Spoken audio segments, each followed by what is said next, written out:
D'abord, je suis très content. Je suis vraiment content parce que c'est une élection pas facile du tout. Beaucoup de stress. On a fait des campagnes dans de mauvaises conditions. Nous, on est dans des villages, des mauvaises routes, des stress, des campagnes. Tantôt, on a vu une machine quelque part, il faut courir. Tantôt, quelqu'un est en train de donner de l'argent aux électeurs. Et nous, ça nous faisait vraiment beaucoup de stress avec notre éducation. Nous ne pouvions pas faire ces genres de choses-là. On a parfois dormi dans des dispensaires parce qu'on arrive dans un village, il n'y a pas de maison, il n'y a pas d'hôtel, donc on dort dans un centre de santé où on dort vraiment à même le sol. C'était très stressant à tel point que vers la fin de son même tombé malade. On est rentré à Kinshasa malade, et donc ça veut dire que c'était une campagne qui était assez rude pour nous de l'intérieur. Donc pour ça, maintenant je suis très content parce que je vais devoir respirer quelques minutes. Ce qui concerne les électeurs, moi j'ai fait eu de vous. C'est ma circonscription électorale.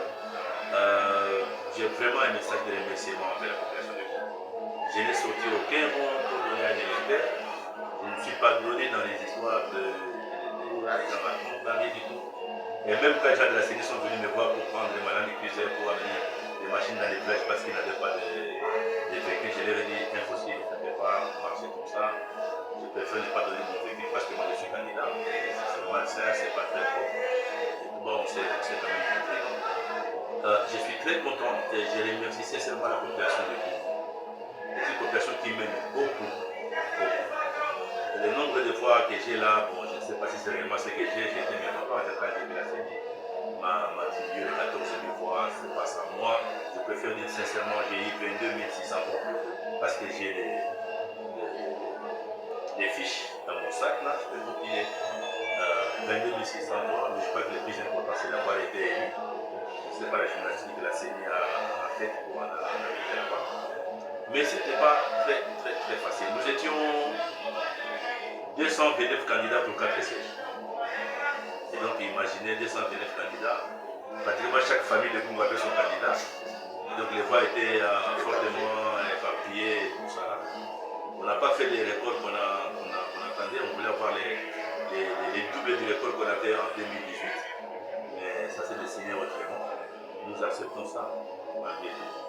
Je suis vraiment heureux en ce qui me concerne. Je dis à la population de Congo, merci beaucoup d'avoir apporté des choses sur ma modeste personne et surtout avec tous les messages qui sont en train de m'envoyer maintenant pour m'encourager, pour nous attendre des mois de performance à l'Assemblée. Là, ça me réconforte. Président, il y a une chose aussi, votre regroupement a beaucoup de députés maintenant. Est-ce que nous pouvons envisager quelque chose? Bon, notre regroupement, beaucoup de députés, c'est vrai, beaucoup, c'est trop. Nous n'attendions pas ce que nous avons fait. Nous attendions une trentaine de députés.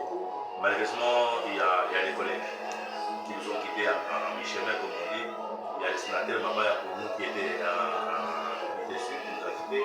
Il y a l'honorable Sylvie qui nous a quittés. Il y a l'honorable Kodor au Sénat qui est une question de mise parce que l'élection des secrétaires de Yakouma a été annulée. Donc peut-être on va être réorganisé, nous pourrons espérer l'avoir avec nous parce que c'est quand même un bon candidat. Donc nous n'attendions pas ça, mais nous avons ce que nous avons. Nous n'avons pas le choix, nous avons examiné la situation avec le président et pour tirer des conséquences. Mais envisager quelque chose aujourd'hui, c'est trop.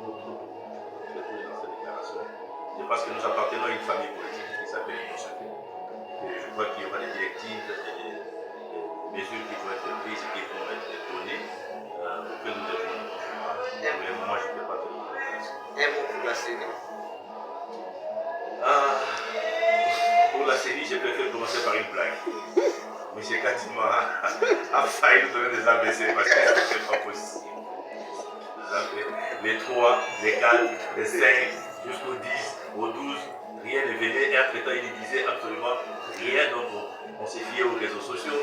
Chaque fois qu'il y avait quelque chose qui apparaissait dans les réseaux sociaux, honorable, voilà, on a dit ceci, on vous envoie ceci et tout. Mais moi, j'étais très serein. Je disais, nous devons attendre vraiment des communiqués officiels de la série. Nous ne fions pas aux réseaux sociaux parce que je connais qu'il y a des champions des réseaux sociaux avec des affaires qui fabriquent des choses et qui là, mais je peux dire que la CENI a failli à quelque chose. Ils ont fait le travail. Hein. Ce n'était pas facile de manipuler toutes ces candidatures-là. Ce n'était pas facile de faire une sélection. Dans ces conditions-là, j'ai vu les agents de la CENI se faire tabasser. Pour une petite incompréhension, tu vois l'agent de la CENI qui s'est fait tabasser parce que la population réclame une machine. On ne voit pas les types pour expliquer que c'est une machine de réserve ou quoi là. Mais la population vient voir la machine là-bas, une petite incompréhension, une mauvaise réponse suffisait pour que la population tombe sur l'émission. Ils étaient tout malheureux, donc c'était vraiment difficile pour les gens de la CENI. Mais je crois que la CENI s'est démenée quand même dans ces conditions-là pour nous donner les résultats que nous avons aujourd'hui. Nous sommes dans un pays qui est en train de se démocratiser. Donc je pense que nous sommes dans notre quatrième expérience. Ce qui a été fait, c'était un système qui était quand même bien contrôlé. Mais je crois qu'en 2028, nous aurons peut-être une élection très bien, très claire. Donc j'ai félicité les gens de la CENI pour le travail qu'ils ont abattu dans des conditions assez rudes comme nous-mêmes d'ailleurs. Et dans un environnement d'incompréhension. Personne ne voulait comprendre les personnes. Tout le monde pensait que ce que lui disait, ça qui était vrai. Et on ne voulait pas entendre parfois ce que disait la CENI, parfois ce que disait la dame de la CENI. Mais j'ai beaucoup aimé les silences de la CENI. Je vais vous dire la vérité. Nous avons des amis à la CENI, mais c'était difficile de pénétrer dedans pour savoir ce qui s'est passé. Et pour ça, je leur dis bravo. Parce que s'ils se mettaient à être loquaces, à raconter n'importe quoi, à dire des histoires aux gens, je pense que ça allait embraser un peu l'atmosphère dans notre pays. Mais ils ont failli quand même à certains endroits. Dont l'œuvre humaine n'est jamais parfaite. Ils ont failli sur le fait que comment les machines qui sont censées être avec eux s'est retrouvées entre les mains des individus. Ça, moi, j'ai beaucoup regretté ça.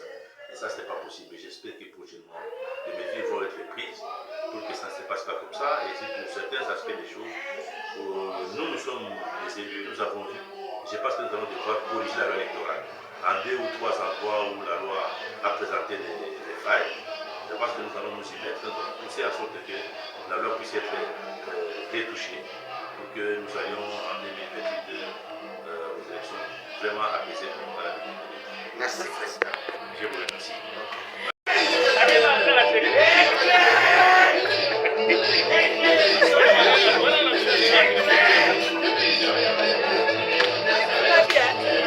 La vie n'a pas filmé, non,